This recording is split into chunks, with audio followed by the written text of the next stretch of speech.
Ovo iza mene nije običan automobil, ovo iza mene je najprodavaniji automobil u Hrvatskoj trenutno. I to ne samo najprodavaniji u Hrvatskoj, nego i u mnogim drugim europskim zemljama kao što je primjerice u susjednoj Sloveniji. Riječ je naravno o Škodi Octavii i to s dizelskim motorom, pa smo se mi odlučili pitati je li ovo automobil koji ima sve što treba jednom prosječnom vozaču ili vozačici. Octavia je u modernom izdanju predstavljena 1996. godine i izgledala je ovako, a od tada do danas je prodana u preko 7 miliona primjeraka, a to je više nego Hrvatska i Slovenija zajedno imaju stanovnika. Inače ime dolazi od riječi oktava, što znači broj 8, jer je ovo bio 8. Škodin automobil s naprednim ovjesom, što je vruć.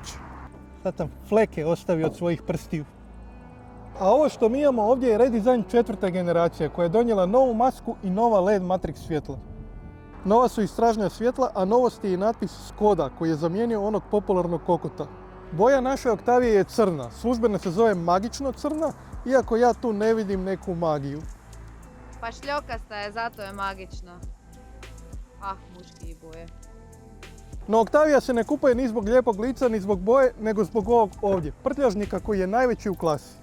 Veličine je 600 litara, a ako se spusti stražnja klupa dobivate 1555 litara, a tu je i rezervni kotač. No nije sve u veličini, nešto i u tehnici. Tako je važno napomenuti da se ovaj prtljažnik otvara kao 5. vrata zajedno sa staklom, pa je to puno lakše za utovar velikih stvari, poput mene. Ovdje uz mene ne da stanu još dječja kolica, nego stanu i dječja kolica za blizance.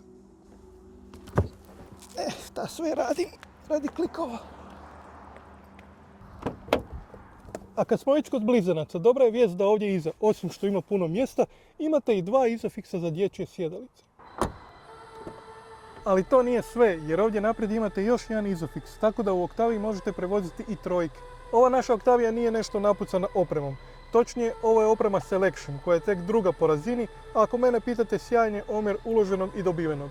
Tako u ovom paketu opreme imate manji ekran, u većem paketu i ekran je veći, ali dobra je stvar što ga možete spojiti s vašim pametnim telefonima i koristiti one aplikacije koje koristite i na mobitelu, poput ovih Google karti.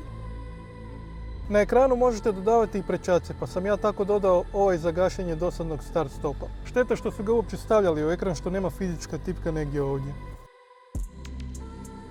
Ispred vozača je i manji digitalni ekran sa svim informacijama. Točnije, u ovom paketu dobijete toliko toga da ću radije nabrojati ono što ne dobijete, odnosno što dobijete u višim paketima, pa vi sami odlučite treba li vam to ili ne. Ambijentalno osvjetljenje na kokpitu, sportska prednja sjedala, veće felge, parking assist koji će sam uparkirati auto, deblja stakla za bolju akustiku i još dodatni ukrasni elementi. Zapravo u višim paketima opreme ima jedna stvar koja bi vam dobro došla, a to je stražnji brisač.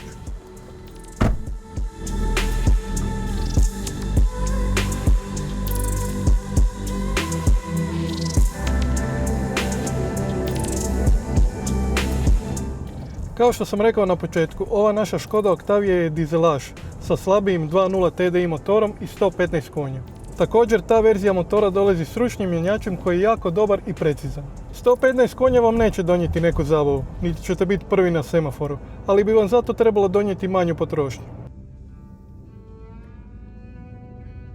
Škoda kaže da bi ovaj motor trebao trošiti 4,3 litra na 100 km, što je stvarno ambiciozno, pa smo mi to odlučili istestirati. Kada smo sjeli u auto, odmah smo resetirali potrošnju i danas, nakon 5 dana uglavnom gradske vožnje, ona iznosi 5,3 litre. S tim da nam je na nekim manje gradskim dionicama poput ove potrošnja išla ispod 4,2 litri.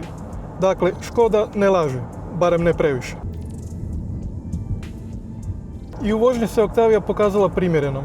Za grad nije prevelika, a ima čak i stražnju kameru za lakši parking. Na otvorenoj cesti stvarno pristojno leži u zavojima, a čak i na autocesti nije preglasno s obzirom na prostornu kabinu.